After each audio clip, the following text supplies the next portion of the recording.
는 잘 쓰지는 않지만 현행법에서 의미하는 배출자가 이제 필요가 없어져서 버리는 것을 우리가 폐기물이라고 본다, 이런 의미예요. 의미는 별로 중요하지 않으니까 두 개 중에서 여러분들이 조금 더 신경 써서 외우실 거는 1번이거든요. 그래서 알아두시고, 그 다음에 두 번째로는 이제 폐기물의 분류인데, 분류를 여러 가지로 분류를 할 수가 있어요. 결국에는 우리는 법적 분류만 정확하게 기억을 하시면 되는데, 그래도 의미상으로 알아두시라고 제가 하나씩 써놨거든요. 첫 번째로 보시면 폐기물을 분류를 할 때는 1차적, 2차적, 3차적으로 분류를 해요. 첫 번째로는 발생원, 어디서 나오는지, 그리고 폐기물 발생량에 따라서 생활 폐기물하고 사업장 폐기물로 1차적으로 구분을 해요. 이해 가시나요? 그래서 폐기물 같은 경우에는 책에 다 나와 있는 내용이니까 안 쓰셔도 상관없어요. 두 가지로 분류를 하면, 가정이라든지 일반적인 가정에서 나왔다라고 하면 우리가 생활 폐기물이라고 얘기를 하고요. 사업장에서 나왔다 그러면 사업장 폐기물이라고 해요.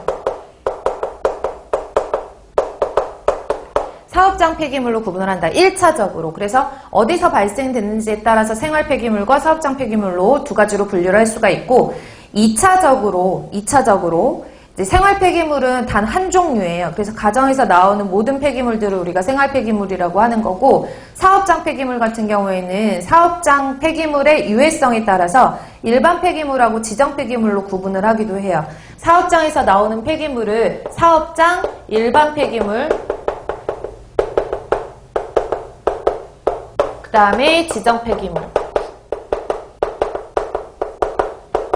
쉽게 말해서 사업장에서도 사람들이 일을 하는 거고, 공장이라든지 어떤 물건을 만드는 과정에서, 생산 공정에서 사용하는 사업장이라고 가정을 하면, 그런 사업장에서도 사람들이 일을 하니까 생활 폐기물이 나오잖아요.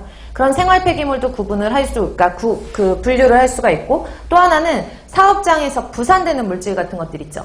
뭐 생산 공정이라든지 어떤 산업 공정 내에서 부산되는 그런 물질 중에 생기는 물질이긴 한데 유해성이 없어요. 그러면 그거를 지정 폐기물이라고 하는 것이 아니라 사업장 배출시설계 폐기물이라고 얘기를 해요. 그래서 사업장에서 나오는 일반 폐기물 중에서도 사업장에서 나오는 생활 폐기물이 있고요. 사업장에서 나오는 그런 배출시설계 폐기물이라고 해서 사업하는 공정에서, 산업공정에서 배출되는 배출시설계 폐기물로 구분을 해요. 이건 3차적인 구분이거든요. 일단은 1차적으로는 폐기물을 생활 폐기물과 사업장 폐기물로 구분을 하고, 사업장 폐기물 중에서도 유해성이 있느냐 없느냐에 따라서 사업장 일반 폐기물과 지정 폐기물로 구분을 한다. 그래서 유해성만 가지고 우리가 지정 폐기물을 분류를 하는 건 아니고, 조금 이따 보시겠지만 부식성이 너무 강하다든지 아니면 유해성이 강하다든지 뭐 난분해성이 너무 심하다든지 생태 독성이 너무 심하다든지 이런 여러 가지의 어떤 그 유해성의 그 분류를 가지고 일반 폐기물과 지정 폐기물로 구분을 해요. 아셨죠? 그래서 일반 폐기물과 지정 폐기물로 구분하는 거는 2차적으로 유해성, 일반적인 유해성에 따라서 구분을 한다라는 거. 그 다음에 3차적으로 유해성에 따라 구분한 상태에서 발생이 어떻게 되느냐에 따라서 사업장 생활계 폐기물도 있고, 사업장 배출시설계 폐기물, 건설 폐기물, 의료 폐기물 등으로 구분을 한다라고 되어 있어요. 그래서 칠판 잠시 보시면은 일반 폐기물 중에서도 조금 전에 제가 말씀드렸던 사업장 생활계 폐기물이 있고요. 사업장 배출시설계 폐기물이 있는데,